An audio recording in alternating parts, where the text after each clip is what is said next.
Muy buenas noches, apreciados estudiantes. Mil gracias por estar en esta nueva sesión del curso de monografía. El día de hoy vamos a hacer una sesión virtual con respecto a dos temas de interés, que es cómo elaboramos la justificación. Vamos a terminar esa parte y después vamos a avanzar con cómo se elaboran los diferentes marcos, ya sea el marco teórico y el marco metodológico. Entonces, iniciamos.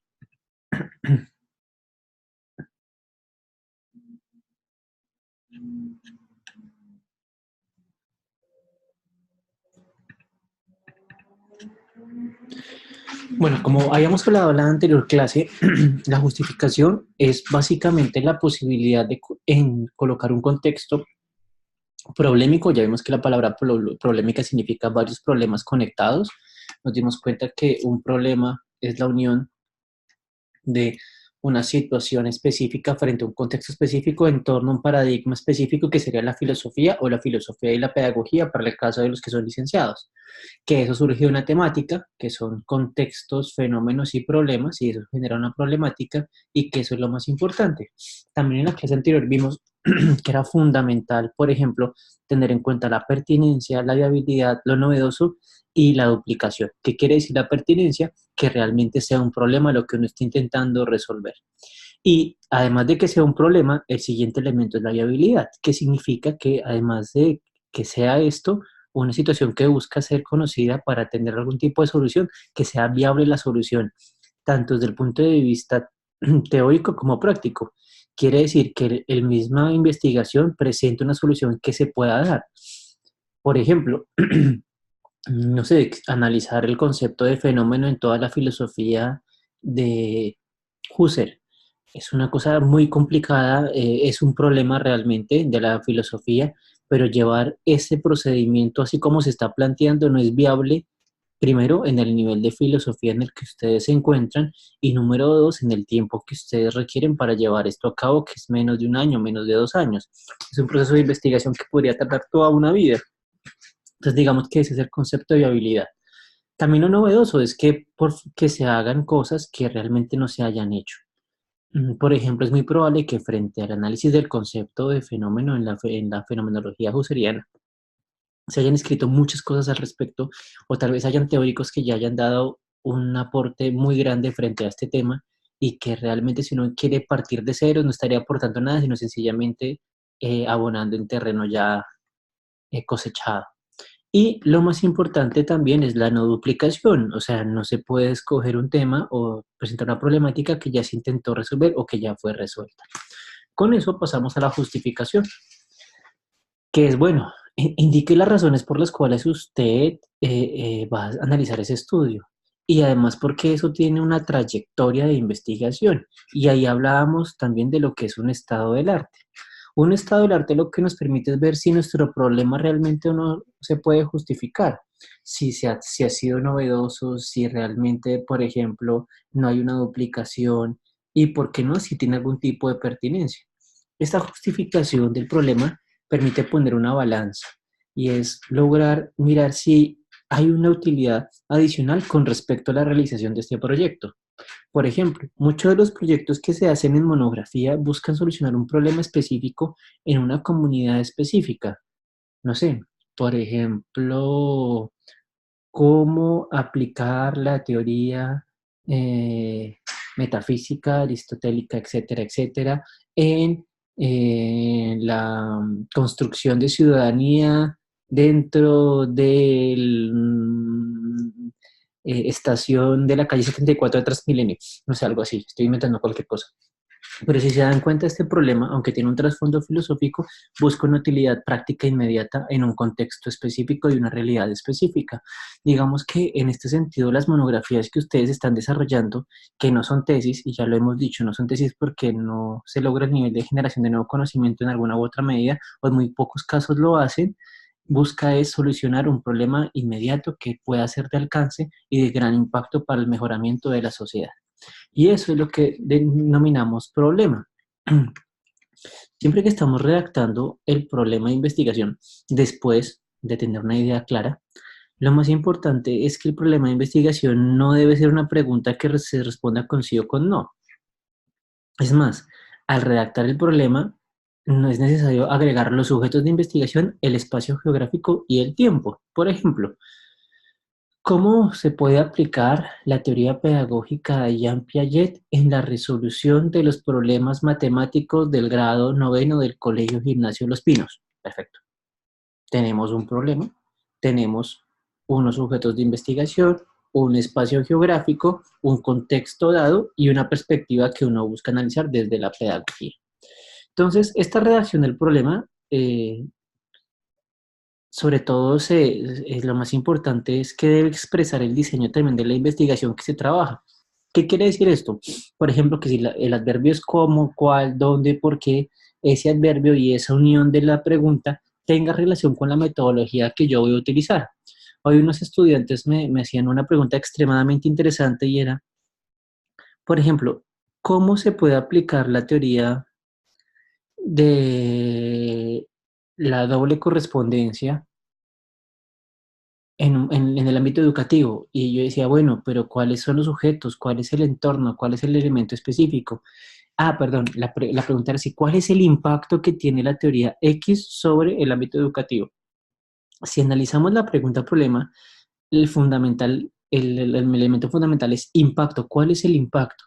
Si uno dice cuál es el impacto, ese problema tiende a ser resuelto con una metodología cuantitativa, porque lo que busca analizar es cómo un fenómeno X afecta a un fenómeno Y. Y ese es un estudio experimental, donde miramos este fenómeno X como variable independiente, afecta a esta variable que es dependiente. Es un estudio netamente cuantitativo de análisis correlacional o una sencilla regresión lineal para determinar cómo este afecta a este. Entonces, dependiendo de la forma como se exprese el problema, también determina, y ya lo hemos visto más de una vez, el enfoque metodológico que yo voy a intentar resolver. Digamos que estoy haciendo un resumen de lo que se ha dicho hasta ahora. Entonces, con respecto, pasamos al siguiente elemento, que es la construcción del objetivo general. Básicamente, el objetivo general es la reconstrucción de la pregunta problema. Si yo, por ejemplo, digo, ¿cuál es el impacto que tiene X sobre Y? El objetivo sería determinar el impacto que tiene X sobre Y. Si mi pregunta es, ¿cómo se relaciona X con Y? Mi objetivo sería analizar la relación entre tal, tal, tal. Entonces, cada pregunta como tal tiene unos elementos que nos permiten llegar a la construcción de objetivos. Y para eso les voy a mostrar una metodología muy sencilla que nos va a permitir ayudar a la construcción de esta parte. Vamos a Google y colocamos la famosa taxonomía de Bloom.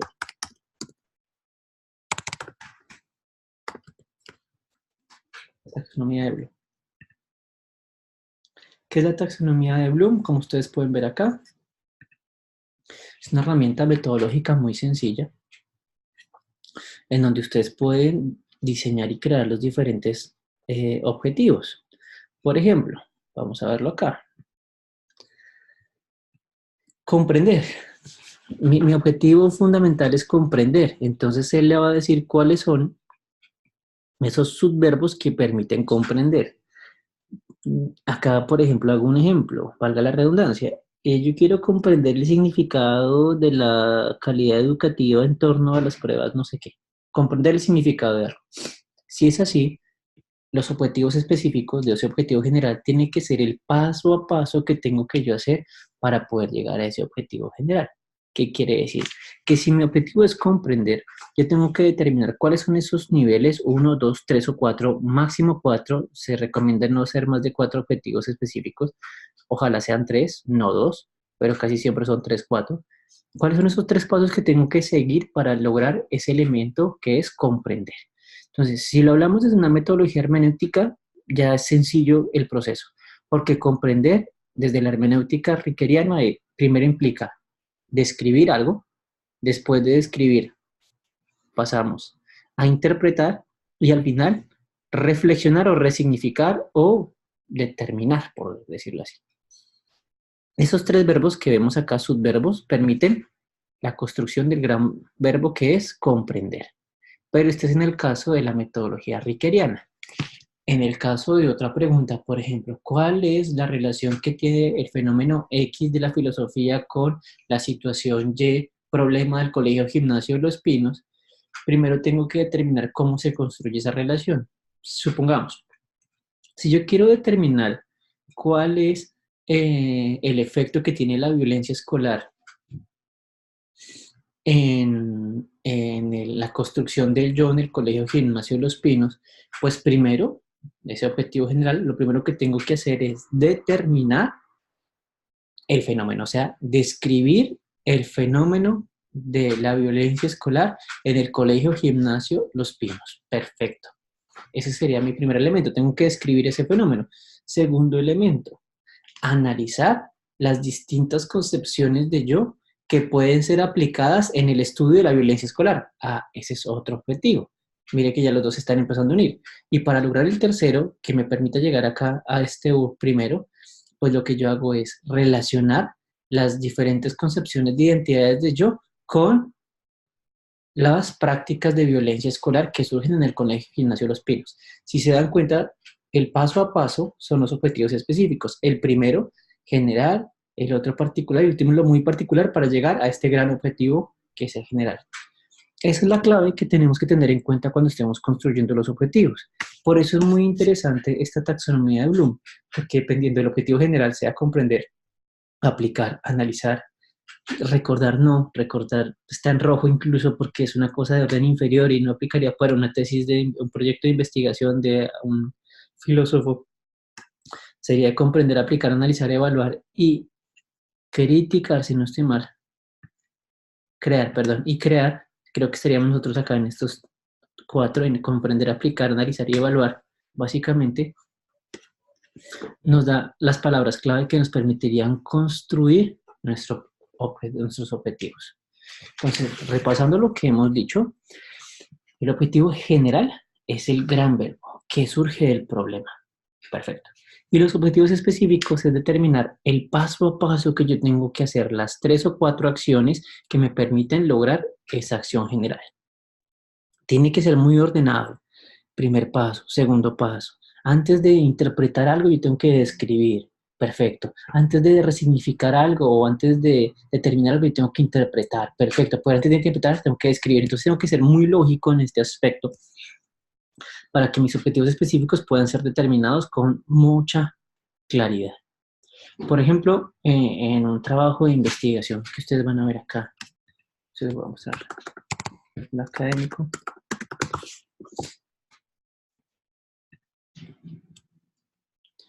Vamos a ver.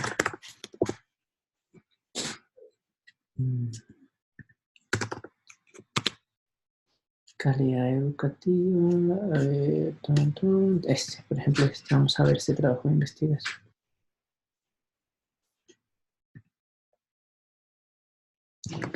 Objetivos.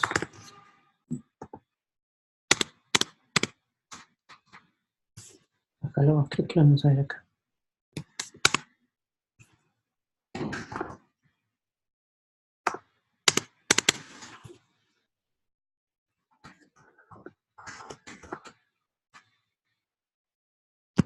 Acá está el objetivo, mira. Comprender el proceso de significación de la calidad educativa en Colombia. Comprender el proceso. Ese sería el objetivo general. Y para poder comprender ese proceso, lo primero que hizo es analizar el problema de la calidad en Colombia, después determinar los aportes teóricos para la construcción de una calidad y después hacer un análisis semiótico de la calidad de las políticas educativas institucionales para poder llegar a definir como tal cuál es el concepto de calidad que se ha determinado en los últimos tiempos. Si se dan cuenta, esta investigación que ustedes pueden encontrar acá en internet fácilmente, lo que hace es pasar en esos 3 niveles, llegar a esos 3 niveles que se están mostrando. Entonces, creo que aquí también está la pregunta, ¿cuál es el concepto que puede ser? La pregunta es determinar cuál es el concepto de calidad que se ha venido concibiendo desde el año 1994 con respecto a la calidad educativa en Colombia. Como es una investigación muy larga que requirió, por ejemplo, analizar todas las políticas educativas institucionales y todas las políticas gubernamentales frente a la calidad educativa. Es un trabajo de 5 o 6 años, pero logró ese aspecto, logró cumplir con el objetivo porque tuvo la metodología clara. Entonces, con esa determinación, obviamente este es un trabajo de investigación un poco más amplio, uno tiene que también en su nivel aplicar los elementos que uno quiere establecer. Entonces, con eso uno ya determina y ya establece cómo podría actuar frente a lo que uno quiere diseñar metodológicamente hablando. Entonces, repasemos un poco. Número 1, ¿qué tengo que hacer? Justificación. Determino el contexto, el problema y la situación que yo quiero intentar resolver. 2, define el problema como si fuera una pregunta que no se responda como sí, como no. 3, construyo los objetivos. Un general, que es la acción general, valga la redundancia, y 3 o 4 específicos, que son las 3 acciones que yo tengo que hacer o 4 para que este objetivo se cumpla. Y las determino en el orden lógico para poder llegar acá. Listo. ¿Y cómo utilizo, cómo creo los objetivos? Con la taxonomía de Bloom, que ustedes pueden ver acá, que está en cualquier lugar. Ustedes colocan taxonomía de Bloom y aparecen varios ejemplos, varios diseños. Acá hay uno más sistemático, el que ustedes quieran utilizar, que les ayuda a mirar cuál es la acción general y cómo esta acción se determina mediante microacciones. Es un muy buen elemento que les puede servir para la construcción de su investigación. Entonces, después de eso, pasamos acá. Vamos a, y después de hacer la taxonomía de Bloom, vamos a determinar esto que es muy importante, y es el marco teórico. Y el marco teórico lo que busca es que usted defina las categorías de análisis. Y yo creo que acá ustedes son muy buenos, y estoy seguro de eso, porque lo que hace el estudio de la filosofía es ampliar el análisis categorial mediante la teoría. Por ejemplo, si yo voy a analizar el fenómeno de la violencia escolar en torno al concepto de microfísica del poder de Michel Foucault, lo que yo tengo que determinar es cómo entiendo por violencia escolar, cómo entiendo la microfísica de Michel Foucault y determinarlo en el texto. Vamos a ver un ejemplo de ello, porque este es mejor con ejemplos. Entonces igual, vamos acá, Google Académico. Entonces vamos a ver, por ejemplo, un artículo mío sobre violencia escolar, que es el que estoy refiriéndome. Violencia escolar, Sergio Pérez. Aquí está este artículo.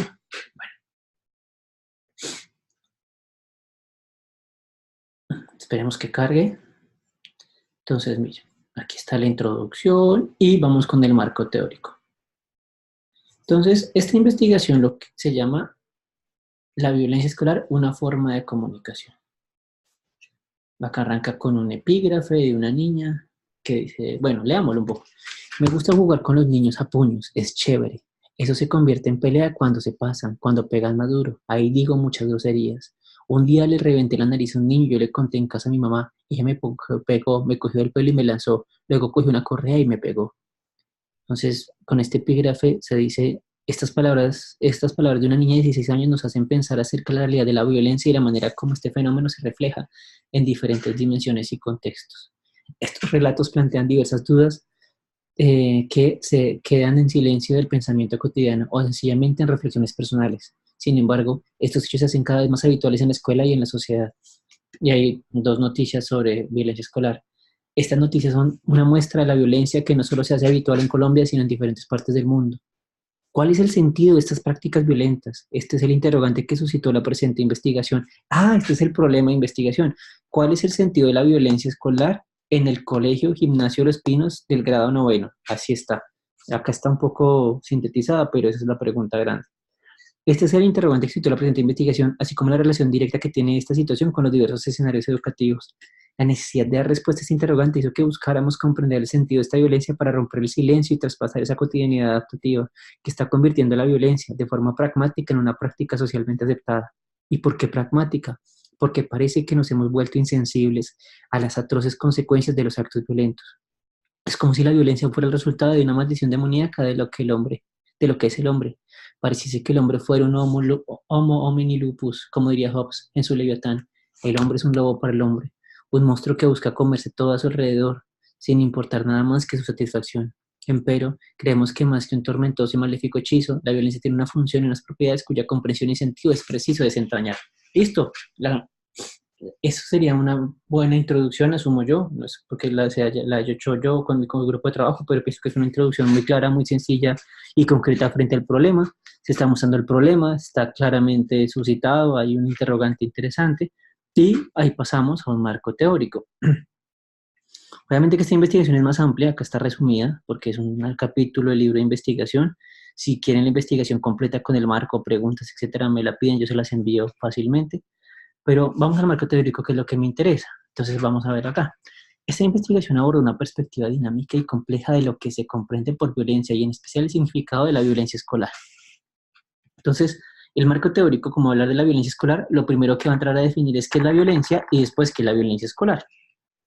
Para esto nos basamos en el pensamiento de Foucault, del cual extrajimos 4 conceptos claves con nuestro tema de investigación: la violencia como discurso, la violencia como práctica impositiva, la violencia como una asimetría de poder y la violencia como una práctica regularizada por el discurso. Dicho de otro modo, la violencia puede ser entendida como un proceso de asimetría de poder dentro del ámbito comunicacional que se devela en los discursos de los sujetos. También nuestra investigación se apoya teóricamente en el pensamiento de Luckmann, quien, en sintonía con los planteamientos de Foucault, señala a su vez que el poder funciona como medio de comunicación, etcétera, etcétera, etcétera.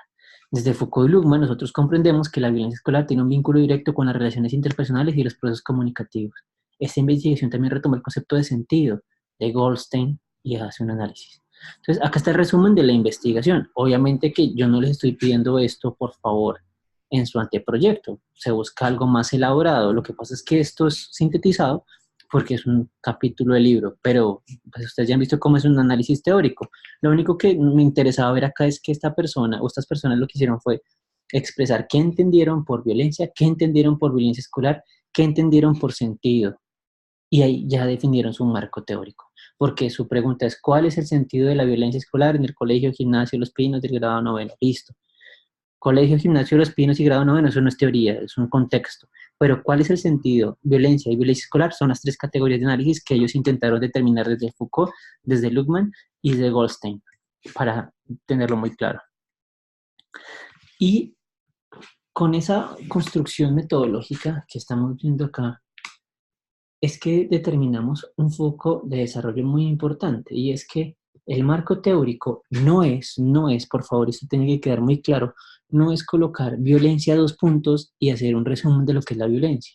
No, el marco teórico es analizar el concepto de la violencia desde una teoría y con esa teoría construir su propia parateoría o microteoría de lo que usted entendió de ese autor para poder desarrollar su investigación. Me explico. Por ejemplo, en el caso de la violencia escolar, que es una investigación de pronto más profunda, que está acá, veámosla acá. Calidad de educación y semiótica, que fue el libro que yo les regalé como insumo para que ustedes se guiaran en el desarrollo de su proceso de investigación.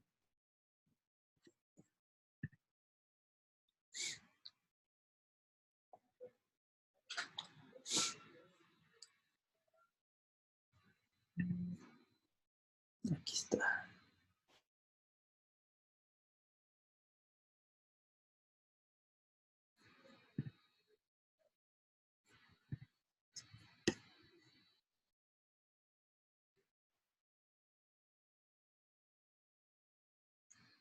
Ahora les voy a colocar igual.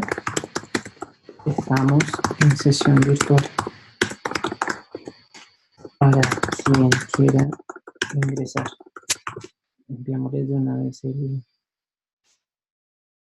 link, el ID. Invitar. Copiar la invitación. Perdón, acá que me sale un momento, pero les estoy enviando a los que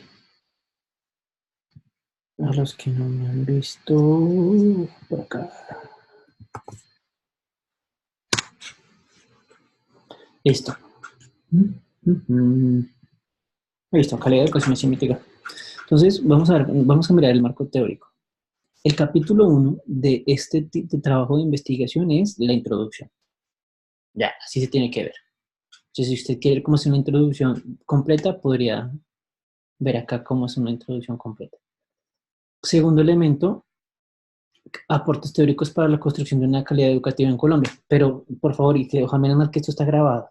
No quiere decir que yo espero que usted haga un análisis de antecedentes e introducción tan amplio como este. No estoy diciendo que este es un referente para que usted lo asuma, lo analice y determine usted su introducción, que es dentro de su tiempo y lo que usted necesite.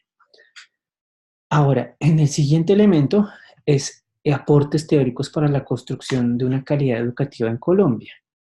Y esos aportes teóricos es lo que estamos viendo, es el marco teórico. Entonces, si se dan cuenta, esta investigación, según la presentación que está acá,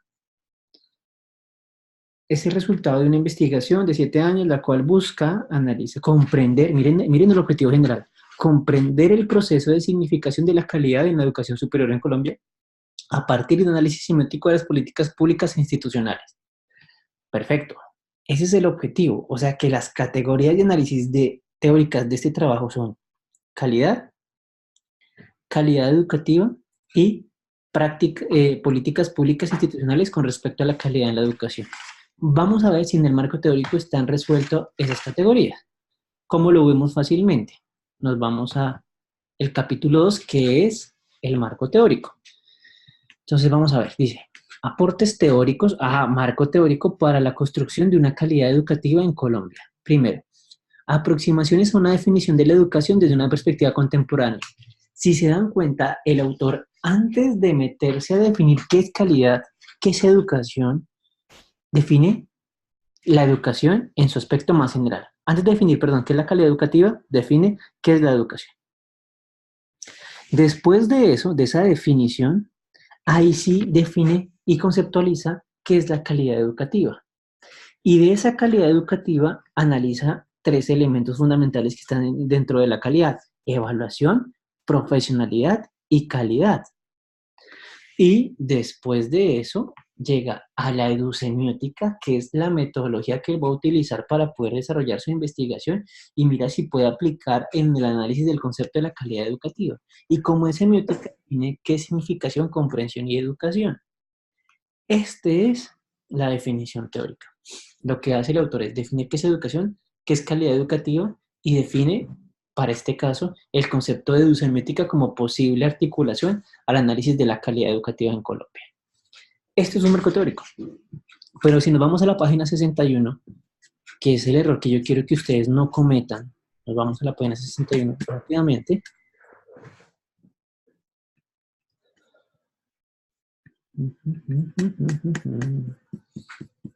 Corro. Hola Juan José, ya veo que llegaste. Hay 3 participantes, vamos a ver y los saludamos. Hola Juan José, hola Marta.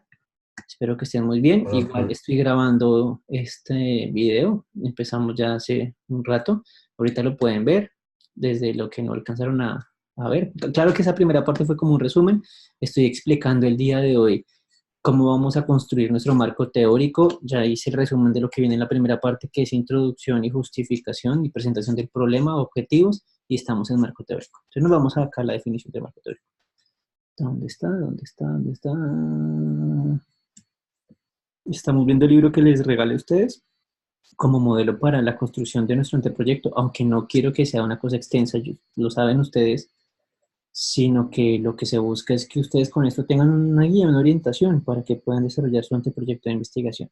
Entonces, mire, retomando, habíamos dicho anteriormente que primero va la introducción, justificación y planteamiento del problema. Aquí está el problema de esta investigación. ¿Cuál es o son las significaciones otorgadas al concepto de calidad en la educación por el Estado y las instituciones de educación superior en las políticas educativas y las políticas institucionales? Ok, está el problema definido. ¿Cuál es la significación del concepto de calidad? Ok, contexto, políticas públicas e institucionales. Es una pregunta que abarca mucho. Entonces, lo que le tocó hacer a este investigador fue analizar todas las políticas institucionales y todas las políticas educativas para poder determinar esta investigación. Por eso se tardó 7 años. No nos vamos a demorar 7 años con nuestra investigación, van a ser 1, máximo 2. Por eso lo que busca es que la pregunta no sea tan pretenciosa y que realmente sea aterrizada para que se pueda cumplir. Bueno, y acá sí está, capítulo 2, marco teórico. Entonces lo que no quiero que hagan y es que coloquen marco teórico 2 puntos. Si ponen marco teórico 2 puntos, Quiero verlos a todos, ya. Marco teórico, 2 puntos, y nos vamos a definir qué es calidad. Calidad, 2 puntos. La calidad es no. Cuando estamos construyendo el marco teórico, tenemos que primero introducir al lector para que no se pierda. Eso es lo que ustedes están viendo acá. Espérame a ver si yo puedo bajar esto un poquito. No lo puedo bajar. Vamos a ver si se puede disminuir. Pasamos por acá. Listo. Subamos esto. ¿Listo? Acá está. Entonces, este es el marco teórico. No es necesario colocar marco teórico, se ve muy feo. Yo soy de los partidarios en que en una investigación poner lo que ya se sabe sería tonto. Entonces, poner marco teórico, introducción, no. Pongámosle un título al marco teórico, pongámosle un título a la introducción, pongámosle un título a las vainas. Porque poner marco teórico, introducción no es un título. ¿Qué se está titulando? ¿Qué se está denominando? Nada. Entonces es preferible ponerle un nombre que corresponda a esto. En este caso, si es el marco teórico de la investigación, el título es Aportes teóricos para la construcción de una calidad educativa en Colombia. Ah, ya, ahí se entiende. E inmediatamente lo que hacemos es colocar un párrafo, no más, que ajuste al lector o que lo encuadre en el marco teórico que se va a encontrar. Veamos. Después de entender la problemática de la calidad educativa en Colombia, es menester fundamentar teóricamente las categorías y conceptos que están presentes en el objeto propio de esta investigación. Marta ahí me está tapando con algo, me distrajo ahí. Quiere que no vean ni a Marta ni a Ana Carita. Hola César, ya llegaste. Teniendo en cuenta lo anterior, se desarrollará un marco epistemológico. Hola André, ya llegó. Otra vez, volvamos otra vez, que llegaron varias personas.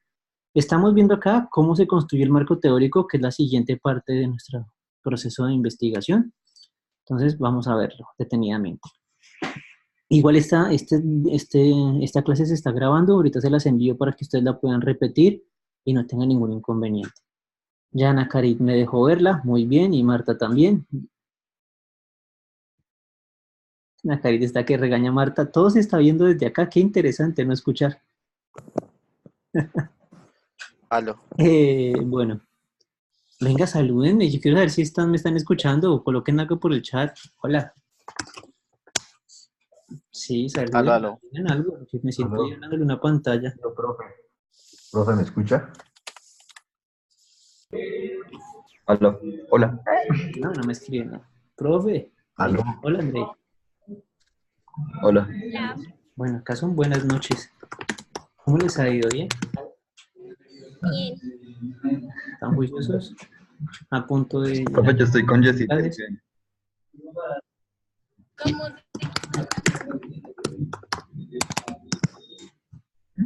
Ya revisaron sus notas en el sistema. ¿Están bien? ¿No hay lío? Bueno. Ya. Listo. Hola, Juan José. Hola, Marta. Hola, André. Hola. Entonces, como estábamos acá hablando, estamos intentando en esta sesión del día de hoy explicar cómo se hace un marco teórico. Nadie te escuchaba, Juan José. Tranquilo, no importa. Hola, ¿me escucha? ¿En Bueno. serio no escucha? Era en privado, no quería que nadie más supiera. Lo siento. En serio, no. No es usar esto. ¿Me escucha? No te Andrei, ¿me preocupes, Juan. escucha? Inténtalo, resuélvelo, haz algo. Ilumínate usando Zoom, que si no sirve, igual esto se está grabando para que lo puedas ver. Bueno, me gusta mucho hablar con ustedes. Yo sí los extraño, yo sé que ustedes no, pero yo sí los extraño. Sobre todo Ana Karit, que me está haciendo caras de que no me extraña, ya la vi. Aquí va César. ¿Qué más? ¿Cómo están? ¿Bien? Bueno, estamos acá retomando un poco cómo se construye un marco teórico y hemos llegado a algunas conclusiones. Sí, anteriormente vimos el repaso de cómo se hace una justificación, cómo se hace una introducción, cómo se construye el problema y cómo se definen los objetivos. ¿Listo? Si quieren ver eso, entonces devuelvan el cassette ahorita y lo tendrán inmediatamente para que lo repasen con algunos ejemplos que yo di. Ahorita estamos es como marco teórico, ¿vale? ¿No hacen sí? Pues por lo menos hacen así con su rostro para saber si me están escuchando. Listo, gracias. Ya sé que vamos bien. Qué interesante. Wittgenstein, por ejemplo, decía que ese era el único signo puro que daba, el de manejar los dedos y el de asentar la cabeza, que era el único lenguaje perfecto que ahí sí no hay ningún tipo de interpretación. Listo, entonces, después de ver esta parte, estamos mirando cómo se hace un marco teórico. Les decía a los que estaban conectados que yo esperaría que su anteproyecto no diga marco teórico dos puntos. Sería muy feo. Nada elegante, no parecen filósofos de la Sergia. Entonces yo esperaría que ustedes, en vez de poner marco teórico, coloquen un título que suscite que eso es un marco teórico. Por ejemplo, como está acá, aportes teóricos para la construcción de una calidad educativa en Colombia. Ah, se sabe que ahí es un marco teórico. Habíamos visto que la pregunta de investigación de este proceso, de este trabajo es ¿cuáles son las significaciones otorgadas al concepto de calidad en la educación por el Estado, en las instituciones de educación superior, en las políticas públicas y educativas y políticas institucionales? Bueno, perfecto. Entonces, ¿cuáles son las categorías de análisis de ese marco teórico? Pues si el problema es la calidad educativa, pues uno es la calidad, el otro es calidad educativa y el otro sería pues la educación. Lo que pasa es que toca organizar las cosas para que eso se presente de una forma muy coherente y que el lector lo entienda fácilmente.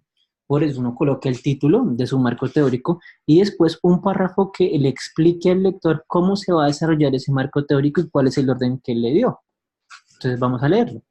Después de entender la problemática de la calidad educativa en Colombia, es menester fundamentar teóricamente, claro, marco teórico, las categorías y conceptos que están presentes en el objeto propio de esta investigación.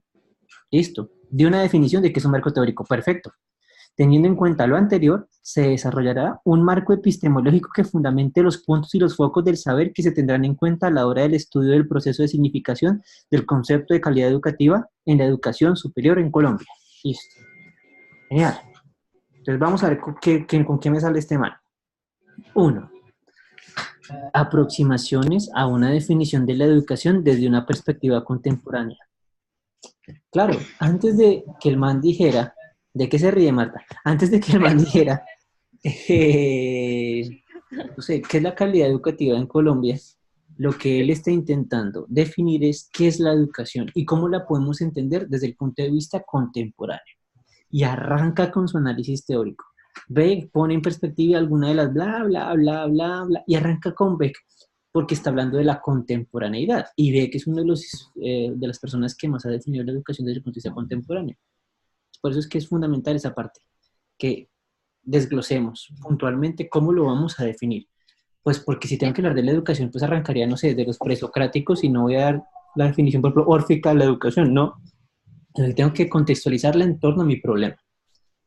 Porque la calidad educativa es un problema colombiano de la contemporaneidad, ya que si uno lee, por ejemplo, la introducción, sabe que el problema se suscitó en 1991. Entonces, por eso es que hay que dar esa definición acorde al marco histórico de lo que uno está intentando dar. Y empieza, define la calidad educativa, listo. Entonces, miren, por ejemplo, este segundo párrafo. Cerremos acá un poco. Entonces, después de decir cuál es la definición que está... ¡Ay, no! Se cerró. Lo siento. Otra vez, devolvámonos. Qué pena con ustedes. ¿Qué página es? 60 y algo, ¿no? Todo esto es la introducción. Listo, introducción, va, introducción. Este libro ustedes lo tienen. Si no lo tienen, lo pueden reclamar ahí en la librería. Yo se los dejé para que ustedes lo pudieran utilizar como recurso y se orientaran en la definición de un anteproyecto. No quiere decir que van a hacer un anteproyecto de 400 páginas, no, sino que les sirve para determinar la estructura de un anteproyecto de investigación, un proyecto de investigación. Va la pregunta, va Qué pena. el marco, el título, va su pequeño resumen en un párrafo y empieza a definirlo. Entonces, si se dan cuenta, el autor lo que demuestra es, bueno, acá hay una definición de Beck, que es muy importante, pero también hay que definir la educación desde el problema educativo colombiano. Puede ser que la educación dada por Beck no se ajuste a la educación colombiana. Y eso es un problema. Entonces, él lo que hace es definir la educación también desde un problema colombiano, desde el Seminario Permanente sobre Formación Integral, integrando también conceptos de otra persona. Y, por ejemplo, llega a una conclusión. En Colombia, una definición de educación próxima a la precitada se estableció en la Ley 115 del 94, que como ustedes saben, porque tuvieron clase con la doctora Irma Molina, es la que define la educación en Colombia. La definió, si se dan cuenta, años después de que se estableció la calidad educativa. Muy interesante que para poder establecer la definición de educación tuvo que aparecer en la necesidad de crear un estado de calidad o un sistema de aseguramiento de la calidad para la educación. Listo, y aquí está la definición. Entonces, si se dan cuenta, todo esto que ven acá, chun, chun, chun, es un análisis teórico al concepto. No quiere decir que coja y diga todo, sino que intente articular las definiciones que se ajustan epistemológicamente a lo que usted está diciendo. Mira, acá el autor también utiliza Kant. Habla, por ejemplo, también de Auswell, de Novak. Lo que está intentando es articular todas las posibles definiciones para poder llegar al concepto de educación que él necesita.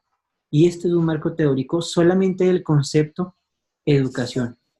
Pues claro, definir educación en la parte contemporánea es una cosa muy compleja. Por eso requiere tanto análisis y tanto, digamos, y tanta letra, tanta pluma para poder llegar a esto. Listo. Es miren lo que dice, y esto es importante en la redacción de nuestro anteproyecto. Después de que terminemos de definir la primera categoría, que es la más grande, vamos a bajar pasito a paso, como si fuera un triángulo a la inversa, las otras categorías. Después de definir el concepto de educación, es necesario ahora entender lo que significa el concepto de calidad educativa. Ah, perfecto. El autor definió qué es educación y ahora va a definir qué es la calidad educativa. Y empieza a definir la calidad educativa. Y empieza, da la historia, cómo surge este concepto exteriormente, cómo empieza a aparecer en Europa, y lo más seguro es que si vamos más abajo, aparece en Colombia, el Ministerio de Educación Nacional. Entonces el autor arranca desde lo más grande a lo más pequeño. Eso es lo importante para Colombia, para hacer un marco teórico, llegar de lo general a lo particular, como cualquier escrito de investigación, siempre serán deductivos. Mire, ya que bueno, y empieza y habla, y la calidad, y bla, bla, bla, bla, bla, bla, bla, bla, bla, bla, bla, bla. Toda la carreta de la calidad, listo. Pero hay un elemento de la calidad que es necesario también definir, que es evaluación, profesionalidad y calidad. Porque en el estudio de la definición del concepto de calidad educativa subyacen esos tres subconceptos, que la calidad es una búsqueda de una evaluación constante para lograr un profesional con calidad. Entonces tocaría también definir qué es evaluación, qué es profesionalidad y qué es calidad, como subelementos de calidad educativa. Y se echa la carreta, bla, bla, bla, bla, bla, bla, bla, bla, bla. Interesante, vamos, Sergio, listo, y llegamos a acá, listo. ¿alguien me escucha? ¿A mí alguien me escucha? Después de eso, Ya se lo escucha. ¿Sí se lo no se escucha? rían a Carid y Marta, no se rían.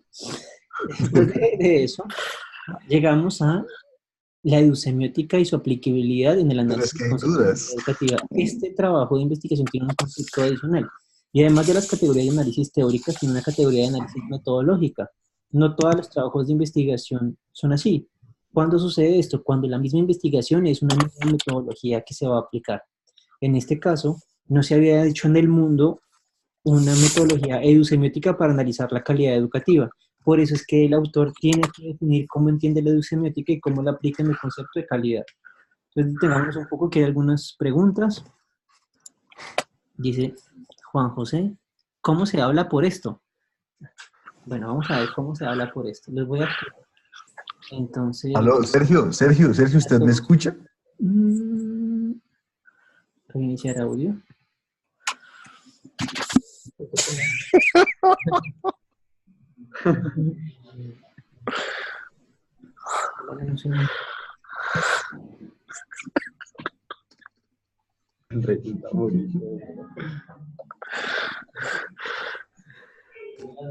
Nosotros cagados de la risa. Todos pueden hablar, todos tienen activado. Por eso, pero no. usted no me escucha a mí, Tiene Sergio. que activar su sistema de audio. Yo La lo única tengo que no tiene, activado. según este elemento, es No sé si Marta, escuchas pero ahí. todos los demás, César, por ejemplo, tiene audio. Y yo veo que está sonando. Aló, ¿me escuchan a mí? Aló, André ya, yo Ah, escucho, sí. yo escucho. Ya me escuchan. ya todos, ¿no? Ahí Juan José está hablando.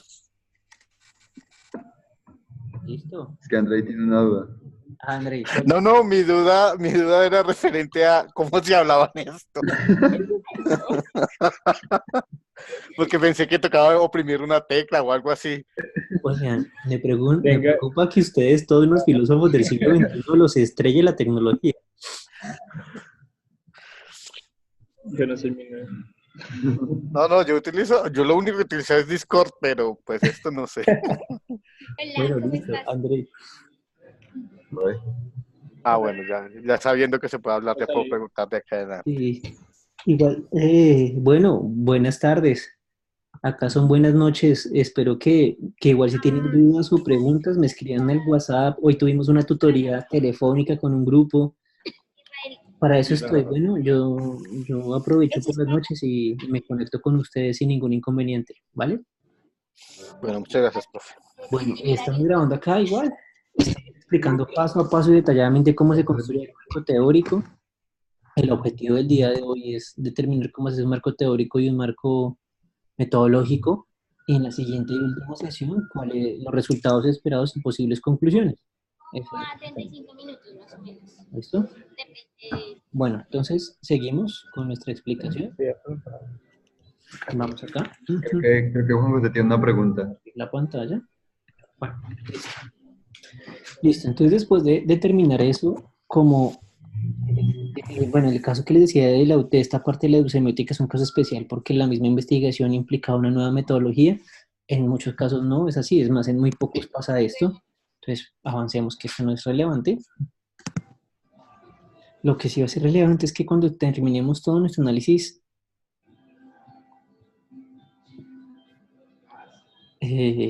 teórico, concluyamos para que podamos pasar al siguiente nivel. Y es lo que está acá en este último párrafo. Gracias a la delimitación anterior, se puede analizar las políticas públicas e institucionales como dispositivos de poder que se construyen bajo la perspectiva de la interpretación y la comprensión específica. En el caso de la política pública no hay un universo simbólico literario, lo que existe es un universo normativo y operativo. Listo. Y eso nos lleva al siguiente nivel, que es el marco metodológico. Entonces, otra vez repito, no es colocar marco metodológico, sino un capítulo que suscite que usted está hablando ya de su metodología. Y acá, pues la metodología es clara, es semiótica. Entonces, igual que en el marco teórico, un parrafito en donde se explique cómo usted va a analizar o va a presentarle al lector su metodología. Entonces arranca. La semiótica, vista como una propuesta metodológica, es un área de investigación novel.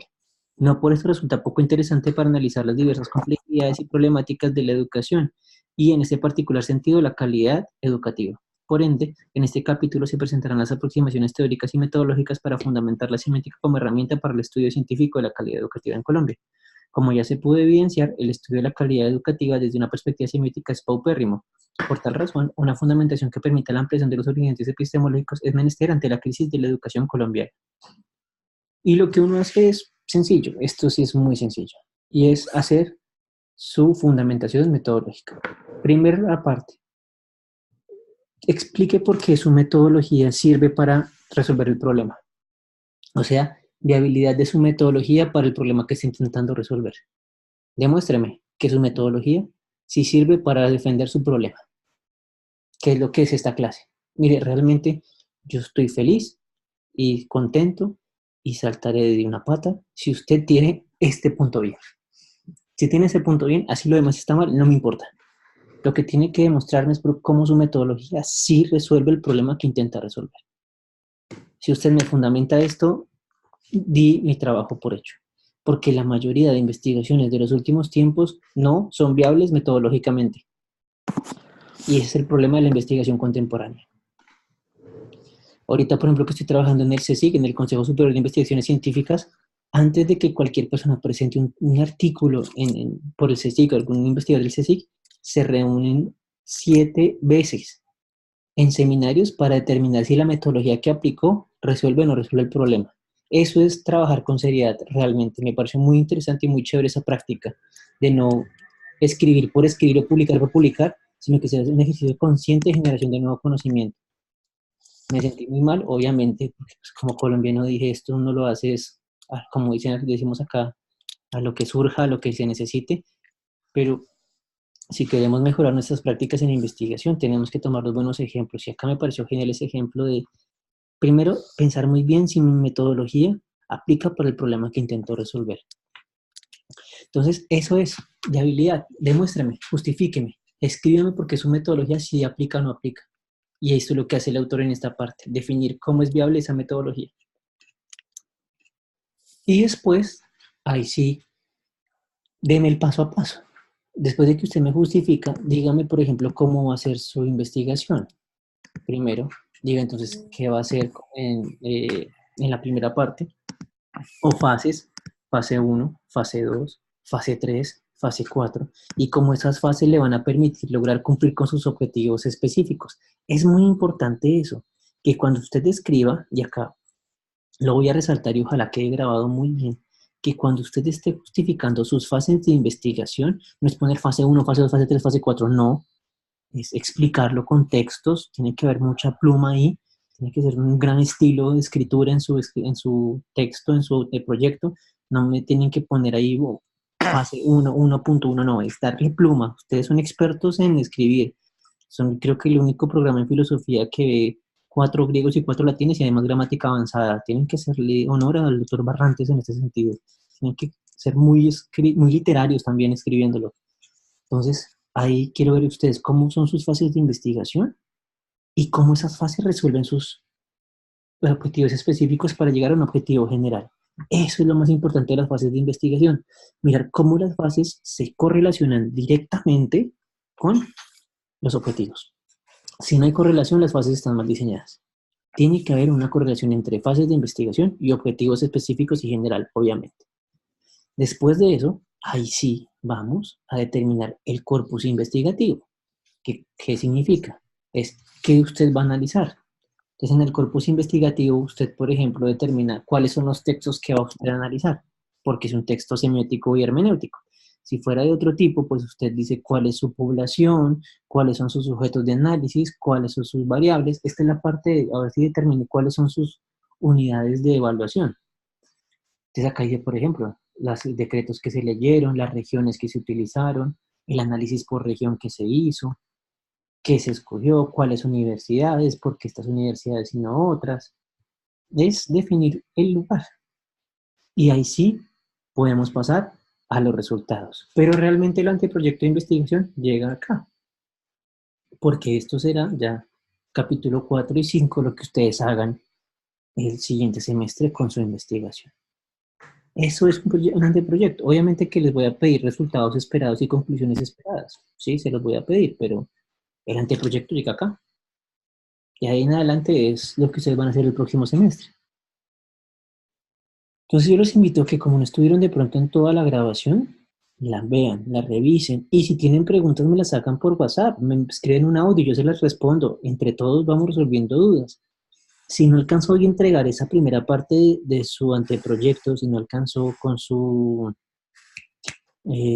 con lo que se le pidió el día de hoy, que era la materia del estado del arte con introducción, justificación y pregunta-problema, bueno, pues la puedo entregar el día viernes, pero con -1, o sea, sobre 4 le califico. Y los que le tienen el día de hoy, por favor, me lo envían al correo hasta antes de la medianoche. De allá, o sea, 7 de la mañana de acá. ¿Listo? Sí, 7. Estado del arte también, Yo se profe. los recibo, les hago la realimentación en esta semana para que usted la tenga. Y la siguiente entrega, la del día lunes de la próxima semana, es anteproyecto hasta marco botón.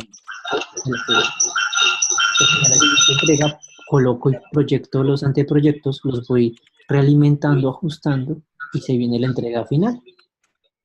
Y ya usted tiene su anteproyecto de investigación definido y claro para el siguiente semestre culminar su investigación. Eso suena así.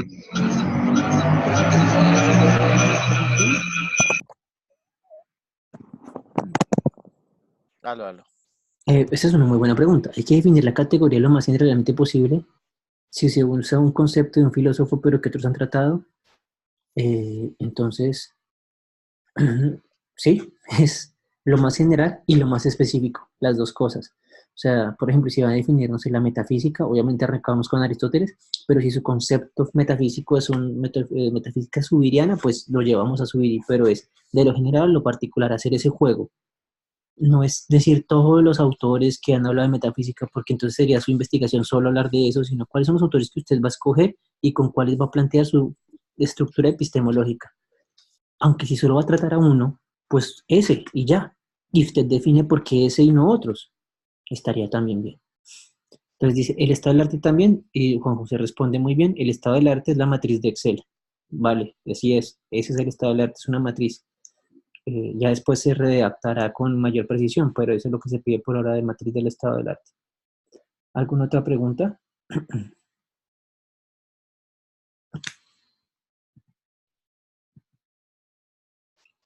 Bueno, creo que no hay ninguna. Si tienen alguna otra duda, ahí está nuestro querido profesor auxiliar Nicolás, que les ayudará de pronto con ampliaciones de cómo se construye el marco teórico y marco metodológico.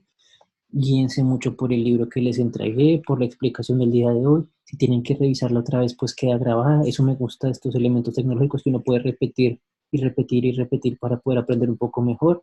Obviamente que no hay nada mejor que el contacto y el calor humano, porque si me río de ustedes y con ustedes y no sé si están riendo de mí o por mí o conmigo.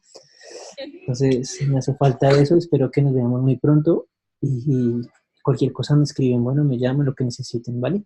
¿Y qué pasó, Natalie? Háblame, háblame. Lo que pasa es que, bueno, nosotros no fuimos la clase pasada porque pues estamos trabajando en la feria del libro, entonces tenemos como un permiso de la escuela y por eso tampoco hemos enviado como nuestro anteproyecto. Ya estamos a punto de terminarlo, pero queríamos saber como qué No, sí, posible. ¿no? Si hay excusa, no hay liares. Bien, bueno.